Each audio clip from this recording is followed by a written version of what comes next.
Futbol dünyasında önce futbolcu olup daha sonra teknik direktörlük koltuğuna oturan pek çok isme rastlarız.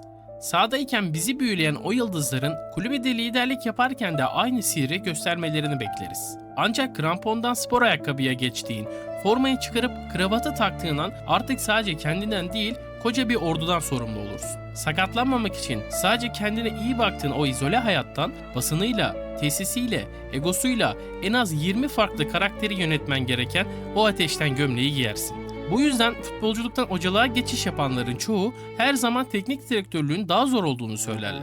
Futbolculuk döneminin çeyreği kadar bile başarılı olamamış dünya yıldızlarını yemiştir o kulübe. Tabii ki bu durumun tersi de yaşandığı çok kez olmuştur. Kimine göre futbolu bitiren adam, kimine göre modern futbolu inşa eden adam, hatta futbolu değiştiren adam. Almanların Der Perfektionisti yani mükemmelliyetçisi, İngilizlerin The Overthinker'ı yani aşırı düşünen adamı ve İspanyolların El Filozofu. Bunu çevirmeme gerek yok. Anladınız işte kim olduğunu. Bir de madalyonun diğer yüzü var. Daha önce profesyonel futbol oynamamış ancak teknik direktör olmuş isimlere de rastlarız. Çoğu spiker o teknik direktörün maçı esnasında ekstra bilgi olarak da bizle bunu paylaşır. Hatta mağlubiyetler sonrası bu isimler için eleştiri konusu dahi olur.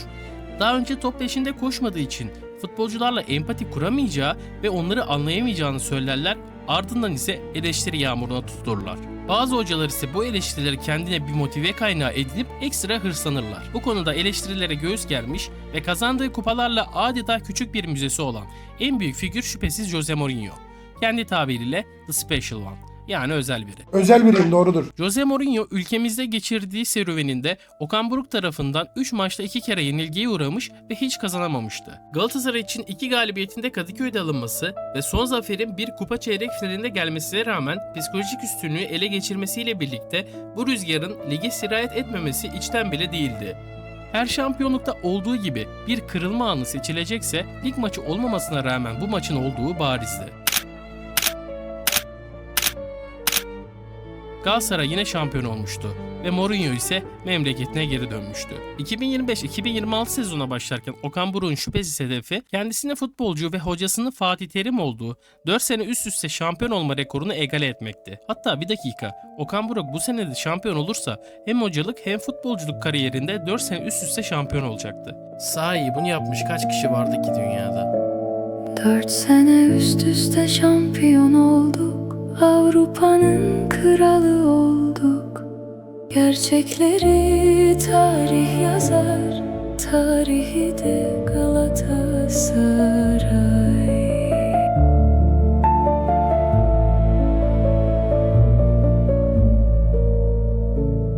Victor Osimhen ve sakatlandığı bilgisi şu an için Görüntülemesi paylaşılıyor. gerçekleşti oyuncunun. Nijeryalı Yıldız'ın arka adalesinde orta Galatasaray'ın düzeyde yıldızı Victor Osimhen zorlanma ve kolundaki kırık kanama nedeniyle ameliyat belirtildi. olacak. MR'ı çekilen Victor Osimhen için ameliyat planlaması yapılacak.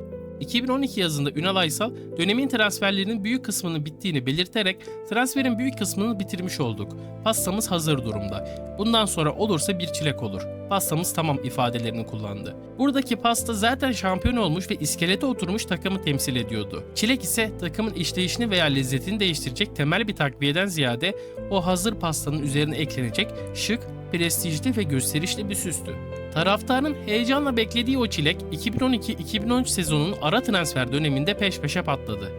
Bu isimler dünya futbolunun zirvesinde yer alan Wesley Sneijder ve Didier Drogba olacaktı. Bu iki imza hem ligin hem de Şampiyonlar Ligi kaderinin etkilediği gibi çilek kavramının da Türk futbol literatürüne altın harflerle kazınmasını sağladı. Böyle bir tabirden sonra Sneijder ve Drogba hamlesi o kadar büyük isimlerdi ki çilek transfer tabiri sadece Galatasaray için değil tüm takımlar için kullanılmaya başlamıştı. Herhangi bir yıldız transferinde çoğu taraftar onun çilek transfer olduğunu söylüyor, bazen o tabir hak eden birine deniliyordu, bazen hak etmeyen birine.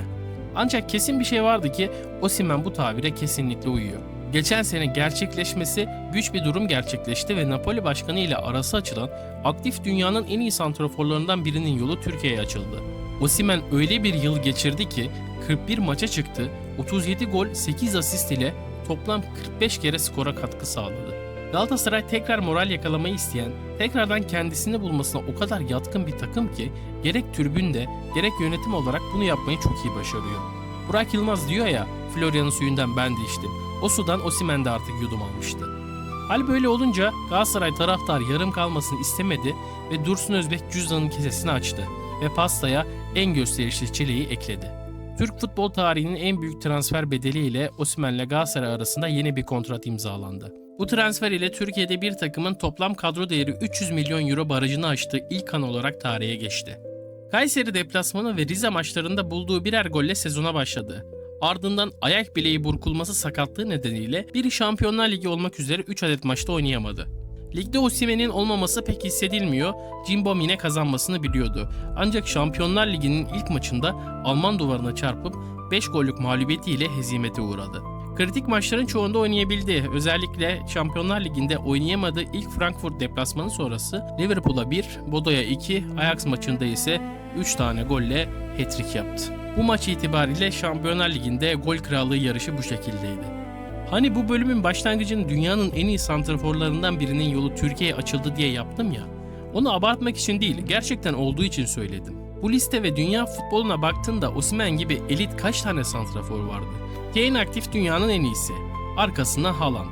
Santrafor olarak görmesem de Mbappe diyelim. Sonra kim geliyordu ki bu listede? Benim şahsi görüşüme göre Osimhen aktif dünyanın en iyi 4-5 santraforundan biriydi. Bunu diyen birine saçmalıyorsun diyebilir misiniz ki? Sanmıyorum. Yine de yorumlarınızı merak ediyorum.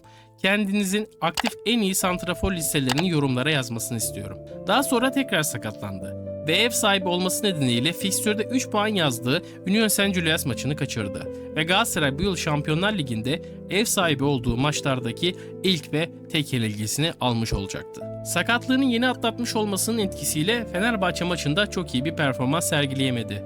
Ardından Samsun ve Antalya maçları ile form tutmaya başlamışken 2026 Dünya Kupası Afrika elemeleri için milli takıma gitti ve o korkulan oldu.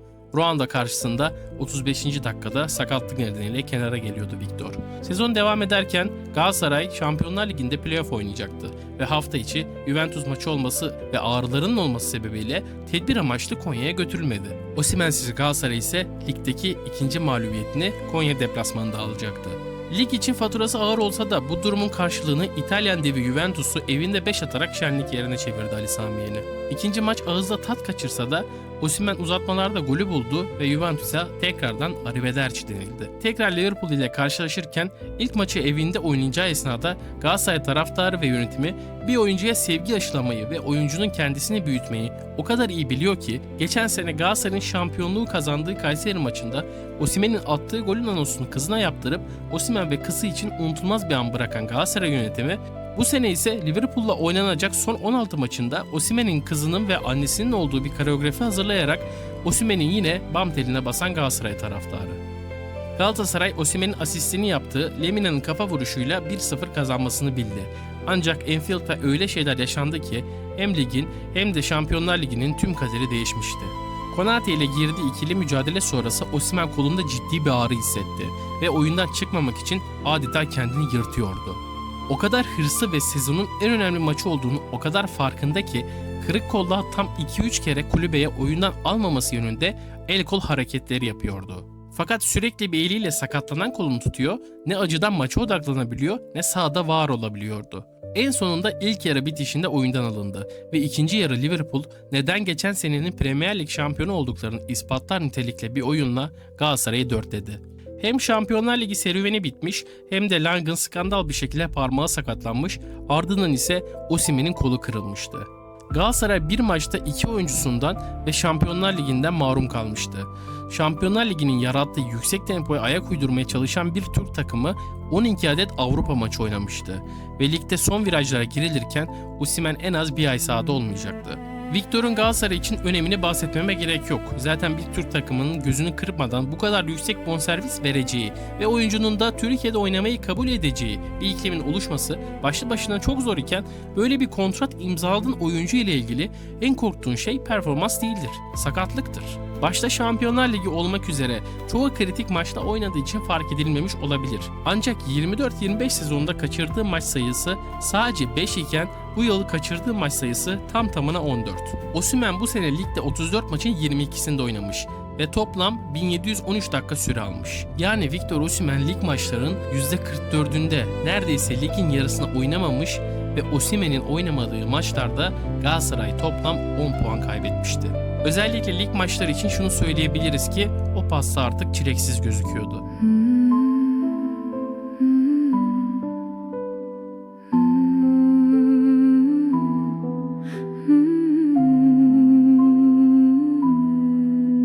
Hep Türk futbol tarihinin en pahalı transferini konuştuk. Peki ya Türk futbol tarihinin en pahalı ikinci transferi? 30.77 milyon euro karşılığında alınan Wilfried Singo toplam 94 gün sakatlık sorunu yaşamış, ligde süre aldığı maç sayısı sadece 859 dakika. Ligde oynamadığı süre %72. Yani Galatasaray ligin 3'te 2'sini en pahalı ikinci transferi olmadan tamamlamış. Okan Hoca bu kriz döneminde Salah'dan resmen yepyeni bir sağ bek profili yaratmak zorunda kaldı. Hatta onun bile yetersiz kalabileceği senaryolar için Şubat ayında Sacha Boey kiralandı. Ligin neredeyse yarısında oynamayan Osimhen ve ligin 3'te 2'sinde oynamayan Singo için harcanan bonservis bedellerini alt alta koyduğumuzda bu iki oyuncuya ödenen para Fenerbahçe ve Beşiktaş'ı saymazsak Trabzonspor ile neredeyse eşit, geri kalan ligdeki tüm takımların kadro değerinden daha pahalı. Burada ayrı bir parantez açıp Trabzonspor'un da hakkını teslim etmek lazım. Fatih Tekke yönetiminde inanılmaz bir fırtına estirdiler ve harika bir sezon geçirdiler. Trabzonluların geleceğe umutla bakmasını sağlayan, kesinlikle ayakta alkışlanması gereken bir performanstı. Tabii Singo için ödenen bonservis bedeli baz alındığında yapmış bir transfer olarak değerlendirebiliriz. Ve bunun üzerinden Osimhen'e haksızlık etmek olmaz. Victor bir derbide ve şampiyonluk maçında, yani ligin en önemli, en kritik iki maçında oynayamadığı sürelerin telafisini yapabilecek kadar elit seviyede. Hasta bu sezon çoğu zaman çileksizdi. Ancak bazen en güzel lezzeti en sona saklamak gerekir. Osimhen ligin yarısında sahada olmasa da şampiyonluğun ilan edildiği o son virajda pastanın üzerine öyle bir aroma bıraktı ki tüm oynayamadığı günlerin acısını attığı gollerle çıkardı. Bu attığı gollerle Galatasaray için 25-26 sezonun en golcü oyuncusu unvanını aldı. Çileksiz geçen günlerin acısı çıkmış ve o efsane aroma tüm Ali Sami'ni sarmıştı.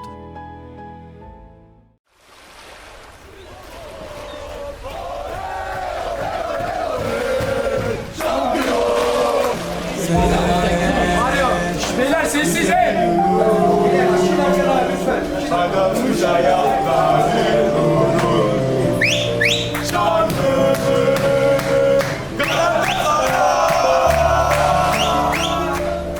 Açık denizde veya kıyıya yakın bir bölgede seyreden bir geminin motoru ve dümen sistemi arızalanırsa gemi rüzgarın, dalgaların ve akıntıların insafına kalır.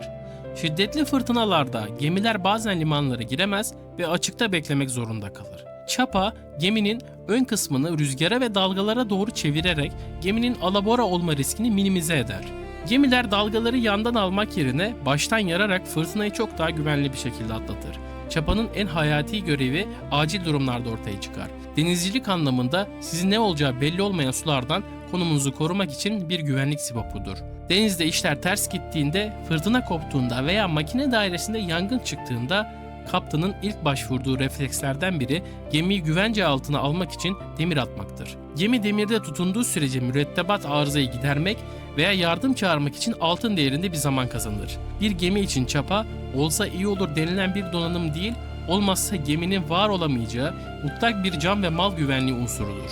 Yani bir kaptanın en büyük psikolojik güvencesidir. Bu sene ise Galatasaray gemisini kaptanı Okan Buruk'un 53 resmi maçında 49 kez forma verdiği en önemli güvencesi Barış Alper Yılmaz'dı.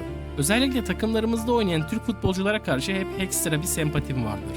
Anladığınız dilden konuşurlar, sizin kültürünüzle büyümüşlerdir ve kulübe verdiği aidiyet çoğu zaman yabancı futbolculardan daha öndedir. Her zaman şampiyonluğa oynayan bir takımda en az 3-4 adet 11 yazılabilecek evlatlar olmalı diye düşünüyorum. Size derbi çözerler, uzun maratonda şampiyonluk için her zaman daha fazlasını vermeye çalışırlar. Özellikle Türk hocalarda da her zaman bir evlatçılık meselesi ortaya çıkmıştır. Kimi zaman iyi bir sonuç alınamayan maçlardan sonra hocanın birini kayırdığı olarak söylense de bu hocanın oyuncuya verdiği şüphesiz güvenin temsili olduğunu düşünüyorum. Okan Buruk ile Barış Alper arasındaki bu güveni bir evlatçılık olarak nitelendirsem de bunu asla kötü niyette değil, aralarındaki bağın ne kadar kuvvetli olduğunu söylemek istiyorum.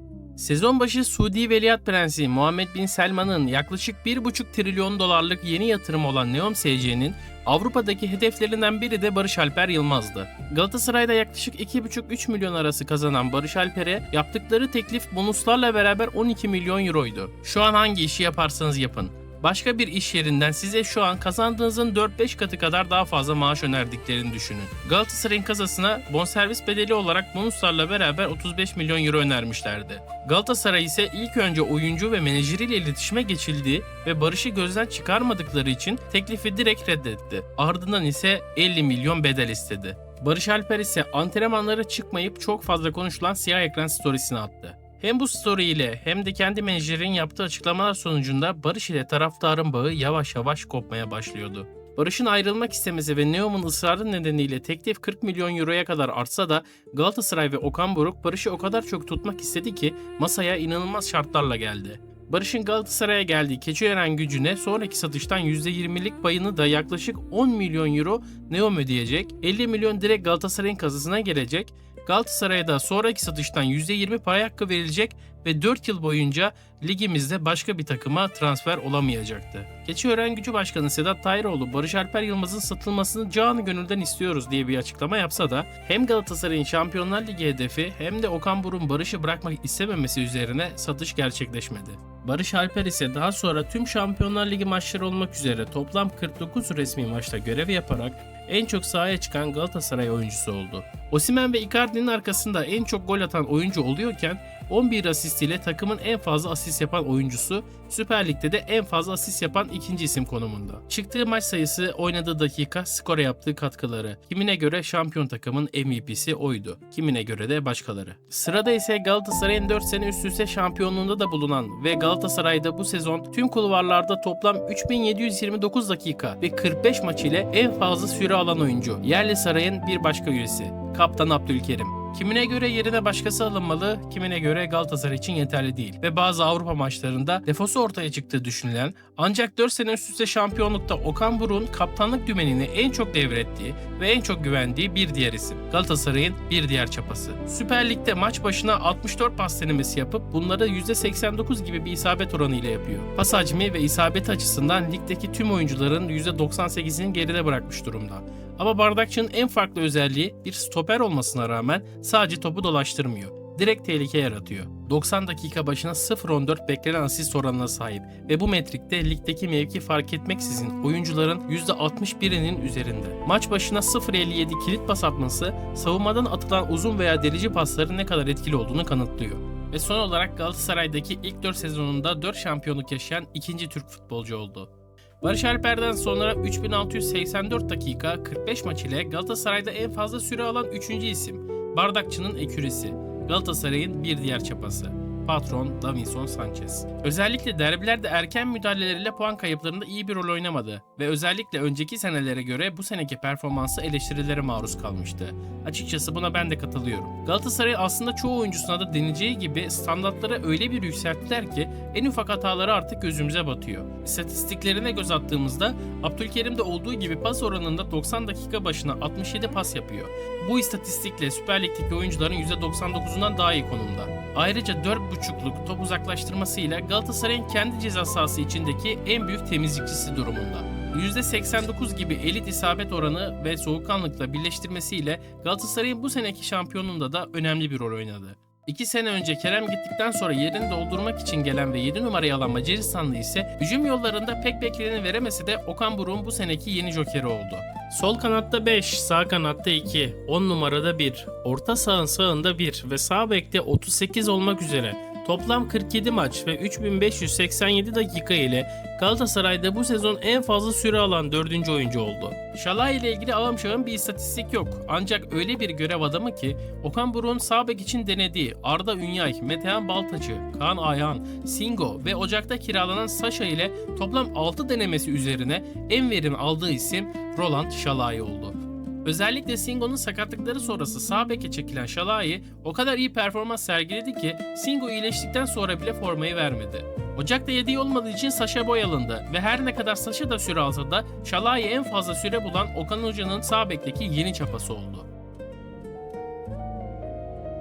Wish the best for you and please take care of that beautiful goal that I was spending half of my life.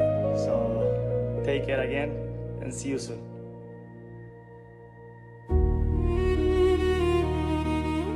Diğer isim ise Yerli Saray'ın bu seneki yeni üyesi. Oynadığı maçlarla taraftarın yeni güvencesi. Muslera'dan eldiveni devralan Galatasaray'ın yeni kaledeki devi. Uğurcan Çakır Galatasaray formasıyla 3428 dakika ile en fazla süre alan 5. çapası oluyorken 38 resmi maça çıktı. Aslında 3788 dakika ve 42 resmi maç ile en fazla süre alan oyuncu. Ancak ligin ilk 4 maçını Trabzonspor formasıyla oynadığı için bu onu Galatasaray'da 5. isim yapıyor. Sezon başında Muslera'nın gidişiyle kalede kocaman boşluğu oluşmuştu Galatasaray'ın. Bu boşluğu doldurmak için yönetim Ederson transferi için kolları sıvadı. Özellikle Okan Hoca kaleden oyun kurma anlayışı için Ederson konusunda istekliydi. Daha sonra ise Fenerbahçe'nin transferi dahil olması ve daha yüksek bütçeyle Ederson'u takımına dahil etmesi sonrası Galatasaray'da inanılmaz bir panik havası oluştu. Bu panik havasıyla Trabzon ile masaya oturan Galatasaray bir Türk oyuncusuna verilen en yüksek bonservis bedeli bonuslar dahil 36 milyon euro vererek Uğurcan konusunda Trabzon yönetimiyle anlaştı. Trabzon taraftarının rekor transfer bedeli umurunda olmamış, hem yönetim hem de Uğurcan'a tepkilerini dile getirmişlerdi. Sonuçta Uğurcan, Trabzonspor'un hem kaptanı hem de sembol isimlerinden biriydi. Tıpkı Galatasaray kaptanlığını yapmış Kerem Aktürkoğlu'nun Benfica sonrası Fenerbahçe'ye gelmesini eleştiren Galatasaraylıların olduğu gibi. Futbolda bu tür şeylerin taraftarlar çerçevesinde pek bir açıklaması yok. O yüzden Trabzonsporların hayal kırıklığını anlayabiliyorum. Sadece her takım ve her oyuncu için verilebilecek tepkilerin bel altı olmadığı sürece doğal olduğunu düşünüyorum. Nefret de bir duygudur. Hiçbir şey hissetmediğiniz birine karşı bunu yaşayamazsınız. Öte yandan ilk geldiği sürede verilen rekor bonservis bedeli o kadar çok konuşuldu ki Galatasaray taraftarı da transfere çok sıcak bakmadı. Hatta rakip taraftarların dillerinde tek bir kelime vardı. Sokak diliyle kazık. Geldikten sonra hemen adapte olamayan Uğurcan en Frankfurt maçında 5 yedi, sonra ise milli takımın 6 gol yediği İspanya maçında kaledeydi. Buradan toparlaması zor görülen ve 2 maçta 11 gol yiyen Uğurcan sezonun geri kalanında hem Şampiyonlar Ligi'nde hem ligde öyle bir top oynadı ki ne Ederson kaldı ne kazık. Bu videoyu yaparken ilham aldığım ve çok sevdiğim bir kanal olan Hastalık Bu Futbol'da Timur abinin de dediği gibi. Sezon başında tırnak içinde kazık mı yedik acaba sorusu sorulurken bugün geldiğimiz noktada işte ÖTV'si varsa ÖTV'sini de ödeyelim, lüks tüketim vergisi varsa onu da ödeyelim gibi şakalara konu olan bir performans. Yani Uğurcan kendisi için ödenen paranın yüksek oluş hikayesini ucuz göstermeye başladı. Ben Uğurcan'ın kalede duruşunu inanılmaz beğeniyorum ve çok yakıştırıyorum. Umarım önümüzdeki Dünya Kupası'nda da tıpkı Dünya Kupası'na gidiş için oynanan Kosova maçındaki gibi kalede devleşecek ve bizi gururlandırmaya devam edecektir. En başta anlatırken dedik ya, sizin ne olacağı belli olmayan sulardan konumuzu korumak için bir güvenlik sibopudur çapa diye. Uğurcan tam da bu terimin karşılığı. Süper Lig'de kalesine gelen 98 isabetli şutun tam 76 tanesini kurtarmış. Bu %77,5 gibi muazzam bir kurtarış yüzdesine denk geliyor ve bu oranla ligin en iyisi. Yani kalesine gelen her 5 tehlikeli şutun neredeyse 4'ünü çıkarıyor. Bu istatistik belki de kalecilik için en önemli veri olsa da Okan Hoca'nın kalecimiz oyun kurulumuna da etki versin ve ayağı iyi olsun düşüncesiyle ilk durağı Ederson olan Galatasaray'a Uğurcan bize bu sene ayakların da çok iyi durumda olduğunu, hatta bu sene özelinde tüm pas metriklerinde Ederson'u geçerek Ederson'da daha iyi kullanabildiğini bile gösterdi. Bir efsaneden kaleyi hayatımın yarısından fazlasını geçirdiğim o kaleye sahip çık diye devralırken belki yaşı gereği Muslera kadar uzun süre Galatasaray kalesini koruyamayacak ama Galatasaray kariyerine Muslera'nın siftah yaptığı Atatürk Olimpiyat Stadyumunda başladığı Liverpool maçında 11 kurtarış yaparak Muslera ile Şampiyonlar Ligi'nde bir maçta en fazla kurtarış yapan Galatasaray kalecisi oldu. Muslera sonrası Şampiyonlar Ligi'nde penaltı çıkaran ilk Galatasaray kalecisi oldu. Geldi ilk senede tıpkı Muslera gibi şampiyon oldu ve tıpkı Muslera'nın son şampiyonluğunda sevindiği gibi sevindi. Muslera'ya da zamanında denildiği gibi daha iyisi yok.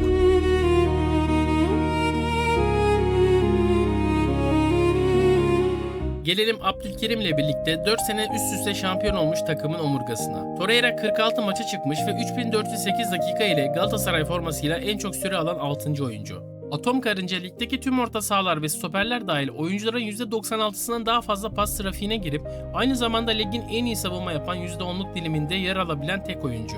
Son 3 sezonda bize öyle bir standart gösterdi ki Lucas, bu sezon çok da kötü oynamamasına rağmen eleştirilere maruz kaldı.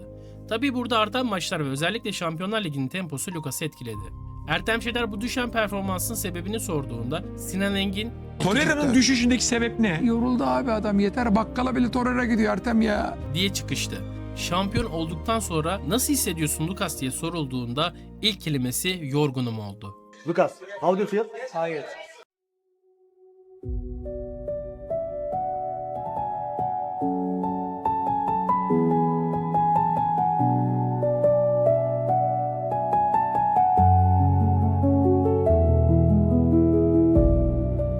Tıpkı Abdülkerim ve Lucas gibi 4 senelik omurgadan kalan bir diğer isim, bir başka Güney Amerikalı. Bir nesli Galatasaraylı yapan adam. Tribünlerin sevgilisi, Galatasaray'ın süperstarı.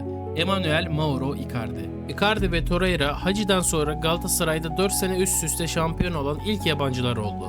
Toplam çıktığı 47 maç ile barıştan sonra Şalay ile birlikte Galatasaray'ın en çok maça çıkan oyuncusu ve aynı zamanda Osimhen'den sonra takımın en golcüsü.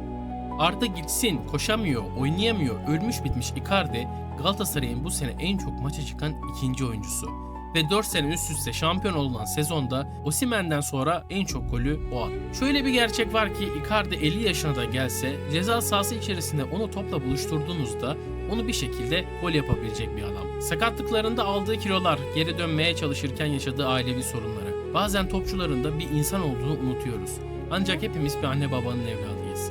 Bir babanın kızlarının doğum gününü kutlarken fotoğraflarını, yüzünü sansürlediğini düşünün. Bunun psikolojisini yönetmek ve üzerine sakatlık şüphesiz onu çok etkilemiş durumda. Yine de bu sezon 90 dakika başına gol istatistiği 1.03. Yani sahada olduğu her 90 dakikada bir gol atıyor. Bu oranla ligin en iyisi. Gol atmak için doğmuş bir adam. Beklenen gol istatistiği ise 0.96.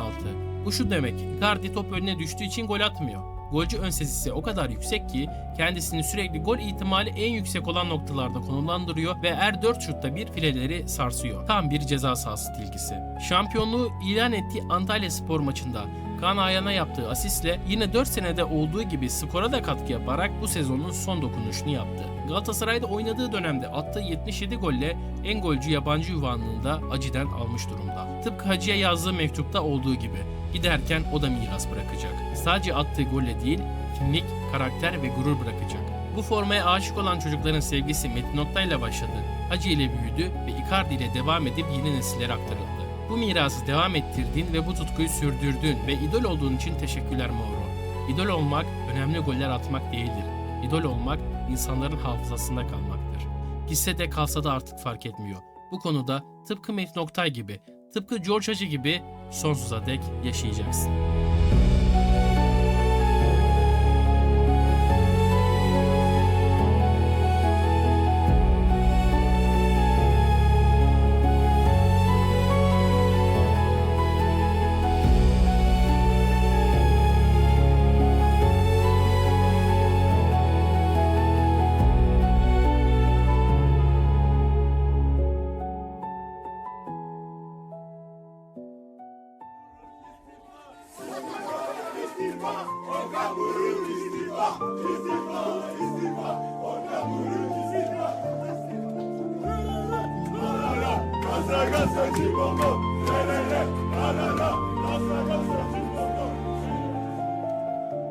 Günümüzde özellikle aile büyüklerimiz çoğunlukta olmak üzere televizyon başında veya YouTube'da izlediği Çok Güzel Hareketler bunlar ve Güldür Güldür programlarını elbet izlemiş veya denk gelmişsinizdir. BKM mutfağından çıkan bu iki program gündemi, günlük yaşantıları mizahi bir şekilde ele alıp skeç formatında tiyatro olarak oynanıyor. Salondaki izleyiciyle sınırlı kalmayıp televizyon ve internet aracılığıyla milyonlara ulaştırılıyor. Bu programlar çok fazla ismi sanatçı dünyasına kazandırmıştır. Bu iki efsaneden ilki olan Çok Güzel Hareketler bunlar 2008'de Yılmaz Erdoğan'ın önderliğinde ekran macerasına başladı. Ben birinci ŞGHB'nin çok büyük fanıydım. Hatta bizim evde yılbaşı günlerinde sadece ŞGHB'nin yılbaşı özel programları izlenirdi. 2011'de yılbaşı programında yayınlanan O Testere skeci hala aklımda. İlk Çok Güzel Hareketler bunlar o kadar popüler ki 2010 yılında yayınlanan Playboy skecinde oynayan Oğuzhan Koç'un 2017'de Yüzük şarkısı ile remixi ve editi şu an 2026'da sosyal medyada viral olmuş durumda. Bu skeçler dünyasının televizyon ile tanışması Yılmaz Erdoğan'ın da yazarlar arasında bulunduğu usta oyuncu Levent Kırca ve Oya Başar'ın öncülüğünde hazırlanan Olacak O Kadar programıyla başladı. Yani aslında günümüz skeç programlarının atası Olacak O Kadar diyebiliriz. İlk yayın hayatına 1986'da giren bu program yayınlandığı dönem boyunca Türkiye'nin siyasi, ekonomik ve sosyokültürel yapısına ayna tutmuştur. O efsanevi jenerik müziğiyle hepimizin hafızalarına çoktan kazınmıştır. Olacak o kadar değil mi? Türkçe'de ufak tefek kusurların, hataların ve aşırılıktan hoş görülmesi gerektiğini belirtmek için kullanılır. O kadarı kadı kızında da olur veya bu kadarına da müsaade edin anlamı taşır. Biz toplumun, siyasetin, bürokrasinin aksaklıklarını göstereceğiz. Bunu yaparken de bazen çizgiyi aşabilir, sivri dilli olabiliriz. Yetkilileri kızdırabiliriz. Ama demokrasiyle yönetilen bir ülkede, ifade özgürlüğünün ve mizahın olduğu bir yerde olacak o kadar. Bize bu kadar müsamaha gösterin. Bu kadarına da katlanın demek aslında. O yıllarda ise yeşil sahalarda Jupp Derwall önderliğinde Galatasaray tam 14 yıl süren o şampiyonluk hasretine 1987 yılında son veriyordu. Koskoca 14 yıl sabreden Galatasaray taraftarının şampiyon oldukları sezondan hemen sonra tribünde açtığı bir pankart vardı. Yetmez bize bu kupa, hedef artık Avrupa. Bu pankart öylesine yazılmış bir kafiye değildi. Ali Samiye'nin 1905'te kulübü kurarken belirlediği amacımız Türk olmayan takımların yenmek vizyonunun tribüne yansımış adeta fabrika ayarlarına dönüş haliydi. Nitekim o Galatasaray 14 senelik aranın ardından 2 sene üst üste şampiyon olup 88-89 sezonunda Şampiyon Kulüpler Kupası'nda yani bugünün Şampiyonlar Ligi'nde yarı finale kadar yükseldi. Bu bir Türk takımının Avrupa'da o zamana kadar gösterdiği en büyük başarıydı ki 96 senesinde bir imparatorun doğuşuna şahit olacaktık. Fatih Terim yönetimindeki Galatasaray, Türk futbol tarihinde ilk defa 4 sene üst üste şampiyon olacak ve milenyuma girilirken 2000 yılında UEFA Kupası'nı Türkiye'ye getirecekti. Hemen aynı yılın yazında bu kez Lucescu yönetiminde o final kaybetmez denilen Real Madrid'i devirerek UEFA Süper Kupası'nda müzesine koyacaktı. Türkiye'ye Avrupa'dan ilk defa kupa getiren bu inanılmaz yürüyüş 1905'te Ali Samiye'nin vizyonuyla başlamış, 1988'de tribüne asılan o pankartla alevlenmiş ve 2000 yılında zirveye ulaşmıştı. Gelelim günümüze. Üst üste 3 kere şampiyon olmuş bir takım ve bireysel olarak 4. şampiyonluğuna ulaşmış Okan Buruk ile sezona yeniden başladı Galatasaray. Okan Buruk taraftar gözünde seviliyordu. Sonuçta 3 kere üst üste şampiyon yapmış hoca. Neden sevilmesin ki? Ancak ses çıkaran ufak bir topluluk her zaman vardı. Her zaman Galatasaray Avrupa'da da başarılı olmalı diyen bir topluluk. Ya Okan Hoca iyi hoş ligi kazanıyor da Avrupa'da niye yokları oynuyor? Hatta rakip takım taraftarlarının da Okan Buruk'un iyi hoca olmadığını ve kendi takımlarının bariz hataları sonucunda başarısız olduğunu söylüyor, kanıt olarak da Avrupa'da ne halde olduğunu görüyoruz diye açıklamalarına ekliyorlardı. Peki Okan Hoca'nın Avrupa karnesi nasıldı? Bu sözleri hak ediyor muydu gerçekten? Bir bakalım. Geldiği ve şampiyon olduğu ilk sene Galatasaray Avrupa'da yoktu. 23-24 sezonunda Şampiyonlar Ligi grupları için 3 ön elemeye geçip gruplara gitmiş bir Galatasaray vardı. A grubuna düşen Galatasaray'ın rakipleri Kopenhag, Münih ve United'tı. Özellikle Bayern Münih maçlarında iştahlı oyun oynayan Galatasaray hak ettiği skorları bulamamıştı. Ama taraftar mücadeleyi, oyunu ve takımı beğenmişti. United maçları ve özellikle Old Trafford maçında alınan galibiyet Ali Samiye'nin Türk olmayan takımları yenmek vizyonuyla yeniden tazelenmişti. Ancak grubun son maçında Kopenhag'la berabere kalması dahi gruptan çıkmaya yetecekti ki Danimarka deplasmanında mağlup oldu. İkili averajla öne geçen Kopenhag ikinci olmuş ve Galatasaray üçüncü olup Avrupa Ligi'ne gitmişti. UEFA Avrupa Ligi'nde son 16 playoff oynayan Galatasaray, Sparta Prag karşısında evinde 3-2 gibi bir skorla galibiyet alsa da Çekya'da skor 1-1 iken 68. dakikada Kaan Ayhan kırmızı görmüştü. Ardından ise 10 kişi Çekya temsilcisine yetemedi. Özellikle United zaferi ve Münih maçlarında oynanan oyunla adeta gururdan göğsü kabaran taraftarlar Kopenhag ve Prag maçlarından sonra her şeyi unutmuştu. Bu hayatta da böyledir. Hangi işi yaparsanız yapın, eğer o işte başarılı olamazsanız nasıl başarısız olduğunuzun hiçbir önemi yoktur. Ne zorluklar yaşarsanız yaşayın. Kimse sizin o yaşadığınız zorlukları ve bahaneleri dinlemez. Dinlese de anlamış gibi yapar ama bu yine hiçbir şeyi değiştirmez. Sizi başarısız olarak görür. Futbolda tıpkı hayat gibi. Eğer topu 3 tane direğin arasına sokabiliyorsan başarılısındır. Sokamıyorsan eğer başarısızsındır. Bazen her şey bu kadar net. Ligi şampiyon tamamlamış Galatasaray 24-25 sezonu için tekrar Şampiyonlar Ligi ön elemesi oynamak zorunda olduğu bir sezona Beşiktaş'tan Süper Kupa'da 5 tane yiyerek başladı. Lige fena başlamasa da Young Boys karşısında oynanan 2 maçta da kırmızı kart görüp yenilerek Avrupa Ligi'nin yolunu tuttu. Okan Buruk'un Avrupa'da göze batan maçlarına bir yenisi daha eklenmişti. Ardından doğru oyunu bulan ve ilk defa lig formatına geçen Avrupalı düzende oynanacak 8 maçın ilk 4'ünün 3'ünü kazanmıştı Galatasaray. Özellikle Tottenham maçında sahada Osimhen ve Icardi'nin beraber oynadığı çok iyi bir oyun vardı. Ve Okan Hoca'nın artık buldum dediği taktiğin sevincini yaşayamadan Icardi sezonu kapatacak o talihsiz sakatlığı yaşadı. Sonraki 4 maçında Icardi yerine Okan Buruk başkasını koymaya çalıştı ama olmadı.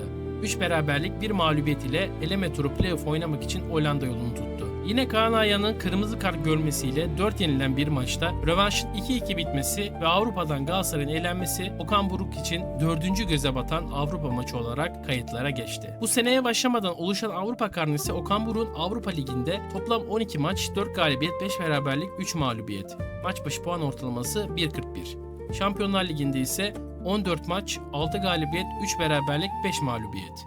İkisi toplam baz alındığında ise 26 maç, 10 galibiyet, 8 beraberlik, 8 mağlubiyet. Maç başı puan ortalaması 1.46. Tabi galibiyetlerin 2-3 tanesinin ön elemede oynanan maçların halk dilinde köy takımına karşı oynandığını söyleyebilirsiniz. O zaman ise bu seneye geçiş yapalım. Bu sene Şampiyonlar Ligi'nde 12 maça çıkmış bir Galatasaray vardı önümüzde. Bu 12 maçın 5'inde galip geldi, birinde berabere kaldı, 6'sında mağlup oldu. Frankfurt ve Union Saint-Gilloise maçları dışında diğer takımlara dünyadaki herhangi bir takımın kaybetmesini abes göremeyiz herhalde. Belki Monaco'yu da ayırabiliriz oradan. Frankfurt ve Union Saint-Gilloise maçlarında ise Osimhen'de sakatlıkları nedeniyle oynayamadığını belirtmek istiyorum. Ayrıca son Liverpool maçında da kolu kırıldığı için 45'te çıkmak zorunda kalmış bir Osimhen vardı. Eğer Liverpool'u da sayarsak aldığı 6 mağlubiyetin 3'ünde Osimhen'siz oynamış. Evinde Şampiyonlar Ligi'nde sadece Union'a kaybetti. Berabere kaldı. Atletico Madrid yarı final yaptı. Geçen senenin Premier Lig şampiyonu ile 3 maç yaptı, ikisini kazandı. Juventus'a 5 attı. Peki bir şampiyonluk hikayesi diye başladım. Bize neden Şampiyonlar Ligi anlatıyorsun? Hemen oraya gelelim. Galatasaray'ın bu sene ligdeki neredeyse tüm puan kayıpları Şampiyonlar Ligi gidiş ve dönüşlerinde yaşanmış. Liverpool'u yenmiş, Beşiktaş ile berabere kalmış. Trabzon ile berabere kalmış, sonra Hollanda'ya gitmiş, dönmüş Kocaeli'ne yenilmiş. Union'a yenilmiş, dönmüş Fenerbahçe ile berabere kalmış. Antep ile berabere kalmış, Atletico Madrid ile de berabere kalmış. Juventus'a 5 atmış, Konya'da yenilmiş. Tekrar Juventus için Torino'ya gitmiş. Liverpool'dan 4 yemiş, dönmüş Trabzon'da yenilmiş. 28. haftaya kadar sadece Şampiyonlar Ligi'ne gidiş ve dönüş maçlarında toplam 17 puan bırakmış Galatasaray. Taraftarın da oyuncular maç seçiyor diye söylediği ve şikayet ettiği durum bu aslında. Yorgunluk durumu çok ayrı çünkü ilk defa bir Türk takımı lig formatında Şampiyonlar Ligi oynadı. Normalde 6 maçlı grup formatından 8 maçlık lig formatı oynandı. Futbolcu veya teknik direktör olmanıza gerek yok. Eğer EAFC yani FIFA veya herhangi bir futbol oyunu oynuyorsanız ve kariyer modu yapıyorsanız ligde lider olduğunuz bir durumda Şampiyonlar Ligi maçı varken eğer futbolcuysanız daha erken oyundan çıkarsınız. Eğer teknik direktörseniz oyuncularınızı daha erkenden oyundan alırsınız. Ya da her zaman daha önemli maçı düşünürsünüz. Ona göre %100'ünüzü vermezsiniz. Yani daha rahat oynarsınız. Hatta bununla ilgili Beşiktaş kaptanlığını yapmış, bir aralar herkesin 150 milyon euro biçtiği ve şahsen benim de futbolculuğunu çok beğendim Oğuzhan Özyakup, Metecan Kambur ile programlarında Galatasaray'ı kendi evinde yendikten sonra Alanya maçında puan kaybeden Trabzonspor için söylediği şu sözleri bir futbolcu çerçevesinden çok değerli buluyorum. Şimdi Galatasaray'a karşı o kadar iyi oynamışsın. Şampiyonluk potasına girmişsin. En kötü Fener'le aynı puandasın. Evde Trabzon evde full statta Galatasaray'a karşı oynuyor. Çok iyi maç oynuyor değil mi? Evet. Çok güzel bir atmosferde. Evet. O maçtan çıkıp Alanya deplasmanında öğlen oynanan bir maça gidiyorsun ya. Stat istediğin yani geçen haftaki atmosfer değil. Boş. Yarı yarıya. Yarı Alanya'da biraz zaten biraz hafif uzakta. Hani atmosfer aynı değil. O aynı seviyede o motivasyon olmuyor. Olmuyor abi. Hani buna hiçbir şey bulamıyorum. Ama bir şekilde olmuyor. Zaten onu yaparsan şampiyon olabiliyorsun. Bunu bir futbolcu gözünden bile anlatacak bir kelime bulamıyor Oğuzhan. Coşku eksikliği. Bunu Galatasaray için de çok rahatlıkla söyleyebiliriz. Maç sonu yayınlarında veya yorumcular tarafından elbet duymuşsunuzdur. Galatasaray Ligi 2. veya 3. viteste oynuyor diye.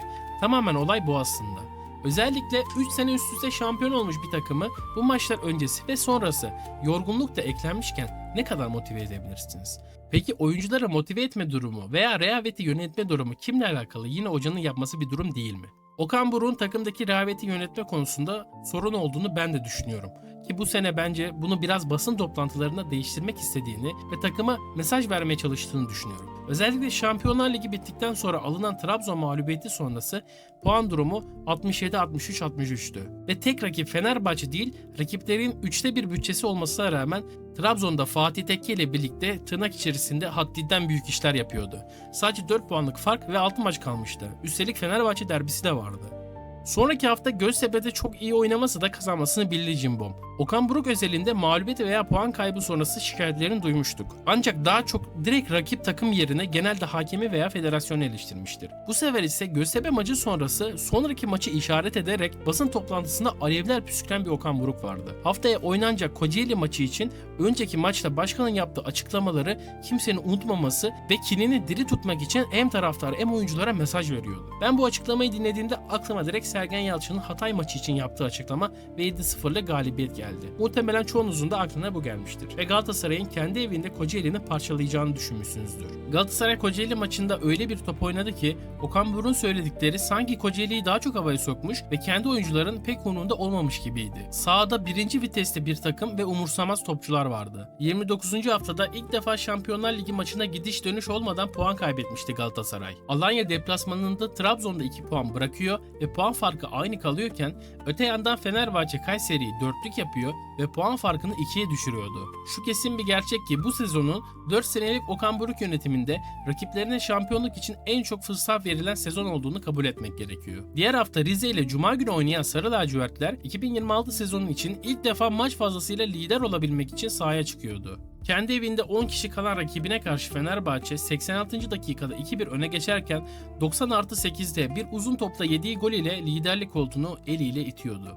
Galatasaray ise ertesi gün fena olmayan bir oyunla kazanmasını biliyordu. Bir daha sonra geleceğiz ancak 30. haftaya kadar Şampiyonlar Ligi'ne gidiş dönüş maçlarında kaybedilen 17 puan ile ilgili ufak bir konuşmak istiyorum. Şampiyonluk sonrası Galatasaray taraftarı ile ilgili yorumlara baktığımda sadece Fenerbahçe'nin şampiyon olamaması için bile lige ağırlık vermek gerekir görüşünü destekleyen bir tarafla tabii ki lig önemli, ligi alalım ancak Avrupa'ya ağırlık vermemek Galatasaray'ın DNA'sında olmadığı ve her zaman Avrupa'da başarının her şeyden önemli olduğunu savunan bir başka taraf gördüm. Okan Buruk bu sene ikisini de götürmeyi başarıp ligi şampiyon tamamlasa da aldığı ağır tepkiler sonrası önümüzdeki sezonda lige daha fazla odaklanacaklarını düşünen ve sırf bu yüzden Avrupa'da başarısızlık olacağı düşünülen, tırnak içinde pek fazla Avrupa'yı takmayacağını düşünen hatta çekinen bir kesim de gördüm. Peki bak abi Avrupa'ya öyle oluyor mu? Gerekirse 3 günde bir maç oynayacaksın, gidebildiğin en ileriye gideceksin, ligde de şampiyon olacaksın. Bir büyük takım bunları yapar diyenleriniz elbet olacak. Ben de katılıyorum ki size Okan Hoca da katılıyordur. Peki Şampiyonlar Ligi'nde son 16 oynamış Avrupa'nın diğer önemli takımları ne yaptı? Bir göz atalım. Galatasaray'ın elendiği geçen senenin şampiyonu Liverpool. Şampiyonluktan uzak 5. sırada. Son haftaki duruma göre Şampiyonlar Ligi'ne bile gidememe ihtimali var. Arsenal ve City son haftalarda lig şampiyonluğunu birbirlerine hediye ettiler. En son ise Arsenal şampiyon oldu. Chelsea son haftaki durumuna göre bırakın Şampiyonlar Ligi'ne, Konferans Ligi'ne bile gidemeyebilir. Newcastle ise Avrupa'ya bile gidemiyor. Big Six'in Tottenham'ı ise küme düşme potasında. Real Madrid ligi erkenden avlu attı. Oyuncular birbirine girdi ve hoca değişikliğine gidiyor. Atletico ise şampiyonluk yarışına hiç dahil olamadı. 4. tekrar Şampiyonlar Ligi'ne gidecek. Leverkusen 6. sırada Şampiyonlar Ligi'ne tekrar gidemiyor. Önümüzdeki sene Avrupa Ligi'nde oynayacak. Atalanta da tekrar Şampiyonlar Ligi'ne gidemiyor. 7. sırada son potadan Konferans Ligi'ne gidebiliyor. Sporting Lisbon son 2 hafta kala ikinciliği aldı ve Şampiyonlar Ligi elemesi oynayacak. Porto'ya da o sırada şampiyonluğu kaptırdı. Norveç Ligi biraz daha farklı, yeni başladı sayılır. Bodo Glimt ise 3. sırada.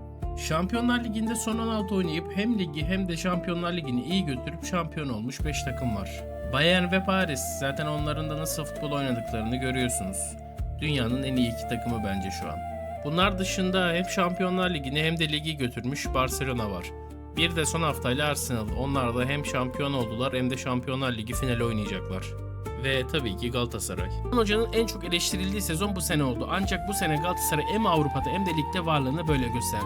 Dönelim Süper Lig'e. Son 10 sezonda hem Şampiyonlar Ligi hem de ligi beraber götüren takımlarımıza bir bakalım. Trabzonspor 2022-2023 sezonu. Şampiyonlar Ligi veda zamanı 24 Ağustos. Playoff turu Kopenhag karşısında elemede elenmiş. Elendiklerinde ise ligin henüz 3. haftasıydı ve lider Fenerbahçe ile aralarında bir puan vardı. Sezon sonu bitiriş ise 6. sırada. 2021-2022 sezonu Beşiktaş. Veda zamanı 7 Aralık 2021. Grup aşamasında 0 çekti, Sergen Yalçın'la yollar ayrıldı. Veda anındaki ligdeki durumu 9. sıra. Sezonun sonunu ise 6. sırada tamamladı. 2020-2021 sezonu Başakşehir. Veda zamanı 9 Aralık 2020. Grup aşaması. Veda anında ligdeki durumu 9. sıra. Sezonu ise 12. sırada tamamlamışlar. 2019-2020 sezonu Galatasaray. Şampiyonlar Ligi veda zamanı 11 Aralık 2019. Grup aşamasında elenilmiş. Veda anındaki ligdeki durumu ise 6. sıra. Sezon sonu bitiriş ise 6. sıra. 2018-2019 sezonu Galatasaray. Veda zamanı 11 Aralık grup aşamasında elenilmiş, veda anında 7.'ymiş, sezon sonu şampiyon tamamlanmış. Yani anca 8 sene önceye gittiğimizde hem Şampiyonlar Ligi oynamış hem de şampiyon olmuş bir takım buluyoruz. Ancak bu sefer de Avrupa'da başarı gruplarda kısıtlı kalmış. Şenol Güneş yönetiminde şampiyon olmuş Beşiktaş 2017-2018 sezonunda namağlup rekor kırarak gruptan lider çıktı. Son 16'da Bayern'e elendi. Şampiyonlar Ligi veda zamanı 14 Mart. Veda anındaki ligdeki durumu 3. sıra. Sezon sonu bitiş ise 4. sıra. 2016-2017 sezonu Beşiktaş. Aralık ayında yine grup aşamalarında serüven bitmiş, ligde bittiğinde 2. sıradaymış, sezon sonunu şampiyon tamamlamış. Bu istatistik ile son 10 sezonda Şampiyonlar Ligi oynayıp en son şampiyon olan 3 sezonumuz var. Önce bu sene diğer Avrupa takımlarının ligdeki konumlarını, daha sonra da Türkiye Süper Ligi şampiyonlarının Şampiyonlar Ligi ve lig karnesini sizle paylaştım. Galatasaray'ın bu seneki karnesi bu tabloya göre. 2025-2026 sezonu. Veda zamanı 18 Mart son 16. Veda anında ligde lider, sezon sonu şampiyon. Şampiyonlar Ligi'nde gruplardan çıkmak Türk takımları için hem bir başarı hem de gelir kaynağı olduğu şüphesiz.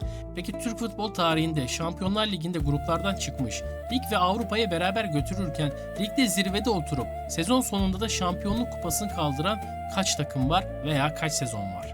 Öncelikle tek bir takım var, o da Galatasaray. Peki bunu kaç sezonda başarmış? Gelin ona bir bakalım. 2001-2002 sezonu. Veda zamanı 20 Mart. Son 16 oynanmış. Serüven bittiğinde ligde lidermiş. Sezon sonu şampiyonmuş. 2012-2013 sezonu. Veda zamanı 9 Nisan. Çeyrek final oynanmış.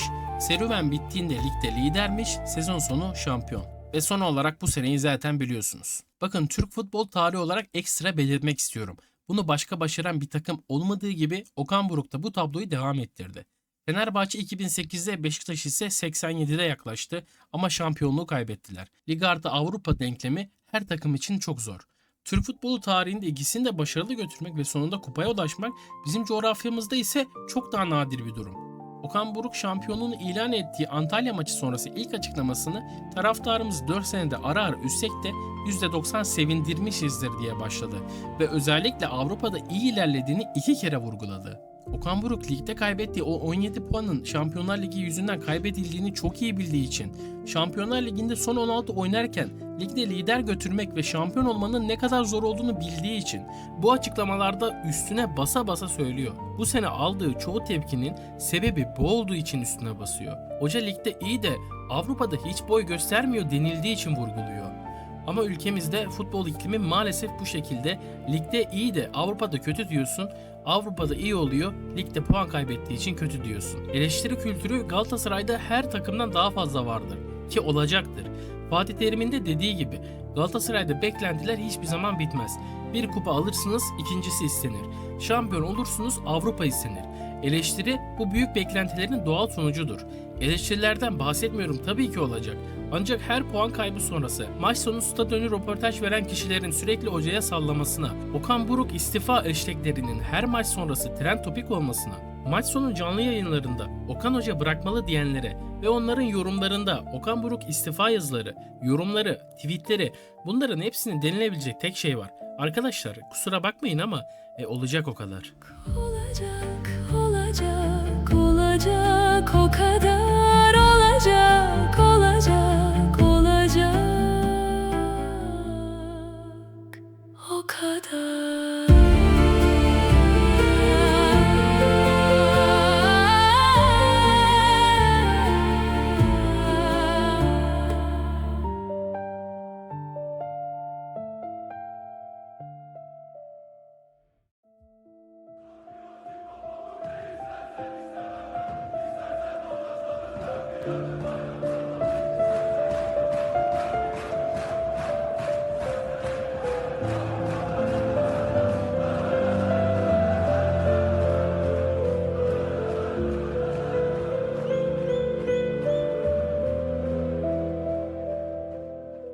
Takvim yaprakları 10 Ocağı gösterdiğinde Galatasaray ve Fenerbahçe arasında bir kupa finali oynanacak ve kazanan Süper Kupayı alıp müzesine koyacaktı. Geçen sene oynanan kupa maçının ligi etkilediği ve kırılma anlarından biri olduğunu bilen ve bu yüzden yönetiminden hocasına, futbolcusundan taraftarına kadar daha iyi hazırlanan bir Fenerbahçe vardı. Final kupa maçlarında biliyorsunuz ki tribünler ikiye bölünüyor ve yarı yarıya paylaşılıyordu. İstanbul'da kasvetli bir hava ve maç saatinde yağmur bekleneceği bilindiği için Fenerbahçe yönetimi görsel bütünlüğe uygun daha kaliteli bir yağmurluk çubuklu formayı andıracak şekilde taraftarlarına dağıtmış ve maça hazırlanmışken Galatasaray yönetimi tek ve pembe rengine daha yakın ve daha kalitesiz bir yağmurluk dağıttığında bütün sosyal medya ve tribünler çalkalanıyordu. Fenerbahçe maç daha başlamadan tribünde kazanmaya başlamış ve psikolojik üstünlüğü ele almıştı. Ardından ise daha 2 gün önce İstanbul'a inen Guendouzi maça yetiştirilmiş ve ilk 11'e yazılmış durumda Fenerbahçe sahaya çıkarken Galatasaray ise Osimhen'in milli takımda olduğu bir durumdayken 5 gün önce Trabzon'la oynanan yarı final maçında kalede Uğurcan'ın olduğu bir kadro yerine Günay ile çıkmayı tercih etmiş bir Okan Buruk vardı. En iyi atanıyla en iyi tutanın olmadığı Galatasaray, Fenerbahçe karşısında Guendouzi'nin de yıldızlaştığı maçta 2-0 kaybetmiş ve Fenerbahçe'ye final kaybetmişti. Ardından ise Okan Buruk oynadığı futbolda kazanmayı hak etmediğini ve özür dilediğini dile getirirken geçen sene Fenerbahçe maçındaki gibi bir kırılma olmayacağını, yine sezon sonu şampiyon olacaklarını söylemişti. Ertesi gün açıklama yapan yönetim ise yağmurluklar için taraftarlardan özür dilediğini dile getirmişti. Her şey dünyanın güneş etrafında dönerken sahip olduğu 23,5 derecelik eksen eğikliğiyle başlıyor. 21 Mart'taki ilkbahar ekinoksundan sonra kuzey yarımküre güneşe doğru daha fazla yatmaya başlıyor. Güneş her zaman tam batıdan batmaz. Özellikle kış aylarında güneş daha çok güneybatıdan batar. Ancak bahar aylarının sonuna yani Mayıs'a doğru gelindiğinde güneşin batış açısı ufuk çizgisinde kuzeye doğru kayar ve güneş artık kuzeybatıdan batmaya başlar. Güneş kuzeybatıya kaydığında ufuk çizgisine çok yaklaşmış olur. Ufka yaklaşan güneşin ışınları yeryüzüne dik değil, neredeyse yere paralel, yatay bir açıyla gelir. Bu eğilme dünyanın bu bölgesinin daha uzun süre güneş ışığı almasını sağlar. Nisan'ın sonu ile beraber Mayıs ayına geldiğimizde İstanbul'da gün uzunluğu 14 saati bulur ve güneşin batış saati 20-30 sularına kadar uzar. Bu tarihler itibariyle maçların başladığı saatlerde Galatasaray'ın kapalı tribününe bir güneş vurur. Kapalıya vuran güneş Galatasaray için adeta metafiziksel bir şampiyonluk habercisidir. Nisan ayının son maçı 31. haftaya geldiğimizde Galatasaray ve Fenerbahçe için şampiyonluk maçı denilebilecek Ali Sami Yen'deki son maça gelirken Fenerbahçe ile Galatasaray arasındaki puan farkı 4'tü. Galatasaray'ın Kocaeli'ye puan kaybettiği haftayı değerlendirememiş bir Fenerbahçe bu maçı kazansa dahi 1 puan farklı lider Galatasaray olacaktı. Ancak bu maçları da kazanmak sonraki haftalarda çok fazla etkileyeceği için her an her şey olabilir ve Galatasaray'da kazanıp matematiksel olarak olmasa da psikolojik olarak şampiyonluğunu ilan etmek için sahaya çıkacaktı.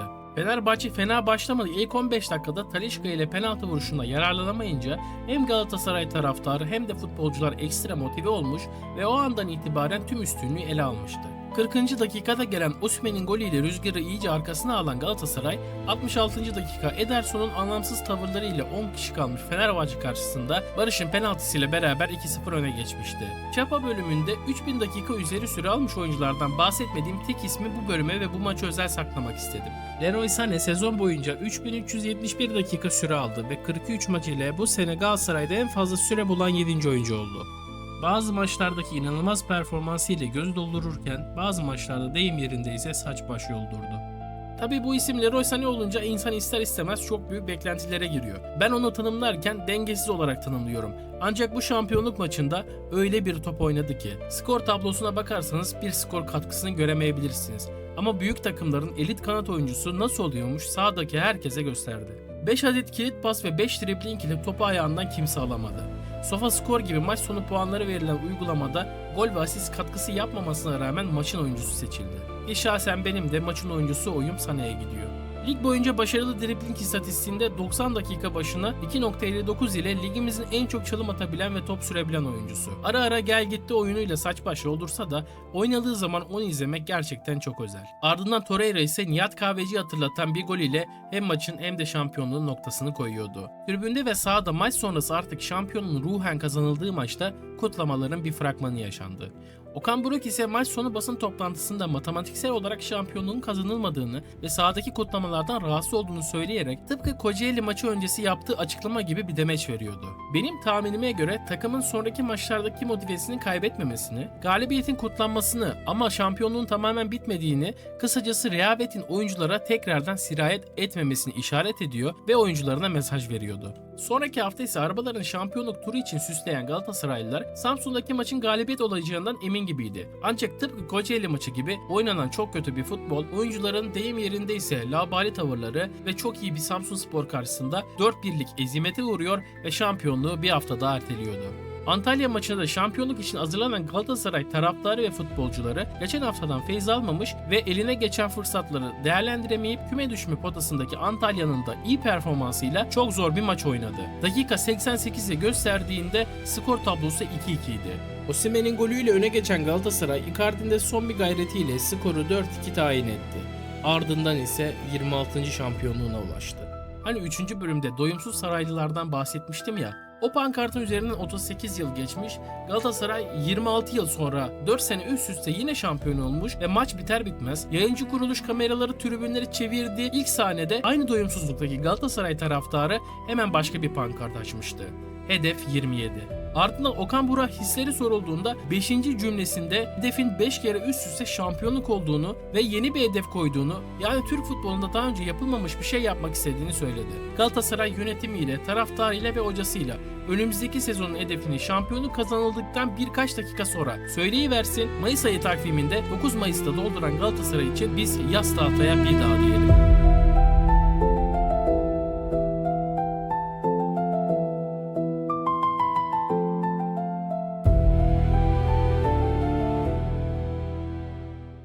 Dünyamızın toplam yüz ölçümü yaklaşık 510 milyon 100 bin kilometre karedir. Tüm dünyayı masanın üzerine serdiğimiz standart bir A4 kağıdı olarak hayal ederseniz, Türkiye o kağıdın üzerinde sadece bir mercimek tanesi büyüklüğündedir. Dünya ölçeğinde sadece bir mercimek tanesi kadar yer kaplayan bu ülkede hocalık kariyerinde bireysel 5. şampiyonluğa ulaşan Okan Buruk, Trabzon efsanesi Ahmet Suat Özyazıcı'yı geçerek Süper Lig tarihinde Fatih Terim'in ardından en çok şampiyon olan teknik direktör unvanına ulaştı. Fatih Terim'in talebesiyken henüz oyunculuk döneminde tribünlerde 4 sene üst üste şampiyon oldu marşını söyleten isimlerden biri olan o adam çeyrek asır sonra hocalık koltuğunda aynı marşı devam ettirerek hocasının rekorunu egale etti. Peki bunu zaten biliyoruz. Giriş paragrafında sorduğum o soruya dönelim. Tüm futbol tarihinde, koca dünyada bunu başarmış kaç insan var?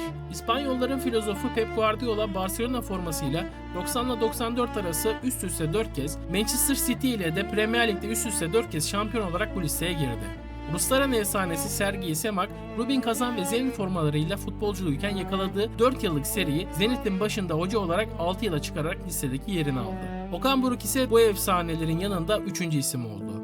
Dünya üzerinde bunu başarabilmiş sadece 3 kişi var. Peki ben bu istatistikleri sayarken gözünüze çarpan o ince detayı fark ettiniz mi? Evet, koskoca dünyada bir mercimek tanesi içerisindeki o tek adam, bir kum tanesi. Gelmiş geçmiş tüm futbol tarihinde hem oyunculuk hem de hocalık kariyerinde tek takımla, tek armayla 4 sene üst üste şampiyon olabilen yeryüzündeki tek isim Okan Buruk. Boşuna dememişler. Gerçekleri tarih yazar. 4 sene üst üste şampiyon olduk. Avrupa'nın kralı olduk. Gerçekleri tarih yazar. Tarihi de Galatasaray.